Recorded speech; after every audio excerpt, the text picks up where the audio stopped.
दोस्तों, आप सभी को मेरे YouTube channel education Amarnath GK GS में स्वागत है। दोस्तों, मैं इस चैनल पर केवल बिहार एसएससी जीके जीएस से संबंधित वीडियो लेकर आता हूं। तो दोस्तों, यदि आप इस चैनल पर नए हैं तो दोस्तों आप मेरे चैनल को सबसे पहले सब्सक्राइब कर लीजिए, क्योंकि यहाँ पर मैं डेली एक वीडियो लेकर आता हूँ। तो दोस्तों, आइए आज का प्रैक्टिस सेट देखिए। आज का प्रैक्टिस सेट नंबर 51 है। तो दोस्तों, आज का पहला प्रश्न है, भारत में चुनाव में सबसे पहले नोटा विकल्प किस वर्ष लागू किया गया था?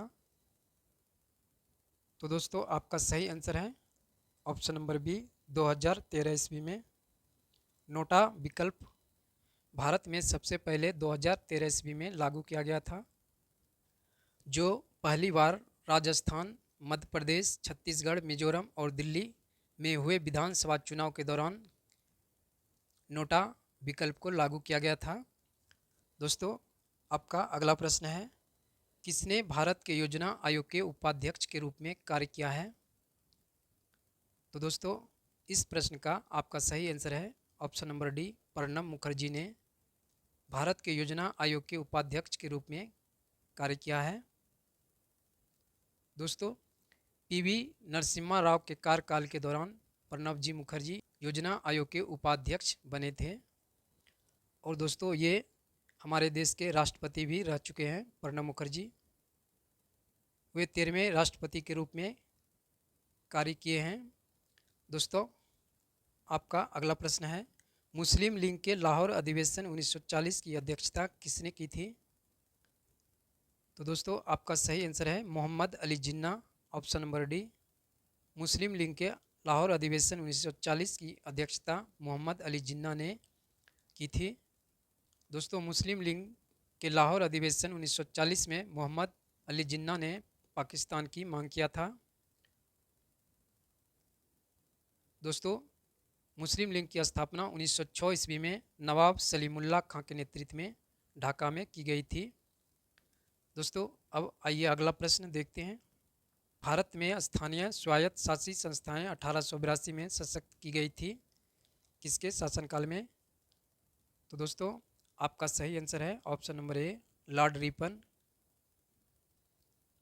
स्थानीय स्वायत्त शासी संस्थाएं 1882 में लॉर्ड रिपन के काल में सशक्त की गई थी।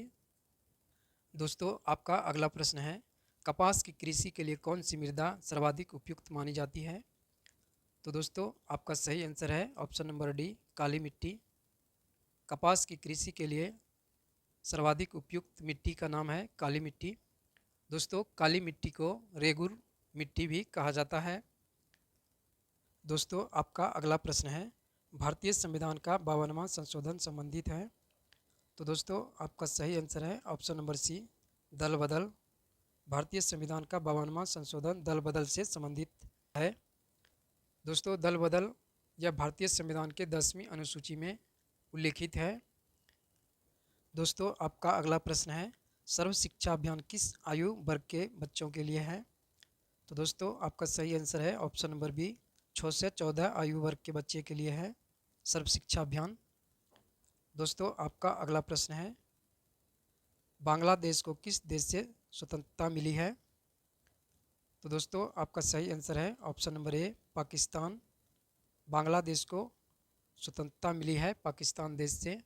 दोस्तों, आपका अगला प्रश्न है, भारत में संसद की लोक लेखा समिति की अध्यक्ष की नियुक्ति किसके द्वारा की जाती है? तो दोस्तों, आपका सही आंसर होगा ऑप्शन नंबर डी, लोकसभा के अध्यक्ष के द्वारा। दोस्तों, भारत में संसद की लोक लेखा समिति की अध्यक्ष की नियुक्ति लोकसभा के अध्यक्ष के द्वारा की जाती है। दोस्तों, आपका अगला प्रश्न है, संगम साहित्य का संबंध प्राचीन और मध्यकालीन भारत के निम्नलिखित में से किस भाग से है? तो दोस्तों, आपका सही आंसर है ऑप्शन नंबर डी, दक्षिण भारत। संगम साहित्य का संबंध प्राचीन और मध्यकालीन भारत के दक्षिण भारत से है। दोस्तों, आपका अगला प्रश्न है, किस सिख गुरु को अकबर ने 500 बीघा जमीन दी थी? तो दोस्तों, आपका सही आंसर है रामदास, ऑप्शन नंबर ए। दोस्तों, रामदास सिख गुरु को अकबर ने 500 बीघा जमीन दी थी। दोस्तों आपका अगला प्रश्न है, बौद्ध ग्रंथ ललित विस्तार में कितनी किताबी लिपियों का उल्लेख है? तो दोस्तों आपका सही आंसर है ऑप्शन नंबर सी, 64। बौद्ध ग्रंथ ललित विस्तार में 64 किताबी लिपियों का उल्लेख है। दोस्तों आपका अगला प्रश्न है, रैयतवाड़ी प्रथा प्रारंभ की गई थी? तो दोस्तों सही आंसर है Thomas Munro, option number C. Ryotwari प्रथा यह प्रारंभ की गई थी टॉमस मुनरो के द्वारा।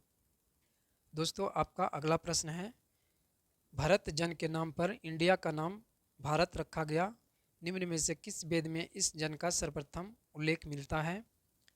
तो दोस्तों आपका सही आंसर है ऑप्शन नंबर ए, ऋग्वेद। दोस्तों भरत जन के नाम पर इंडिया का नाम भारत रखा गया था, ऋग्वेद में इस जन का सर्वप्रथम उल्लेख मिला है। अगला प्रश्न है, चीन का राष्ट्रपिता किसे कहा जाता है? तो दोस्तों इस प्रश्न का आंसर आपका है डॉक्टर sun यat-sen। चीन का राष्ट्रपिता कहा जाता है डॉक्टर sun यat-sen को। दोस्तों आपका अगला प्रश्न है, सौरमंडल का सबसे बृहत्तम ग्रह कौन सा है? तो दोस्तों आपका सही आंसर है नेपच्यून, ऑप्शन नंबर सी। सौरमंडल का सबसे बृहत्तम ग्रह है नेपच्यून।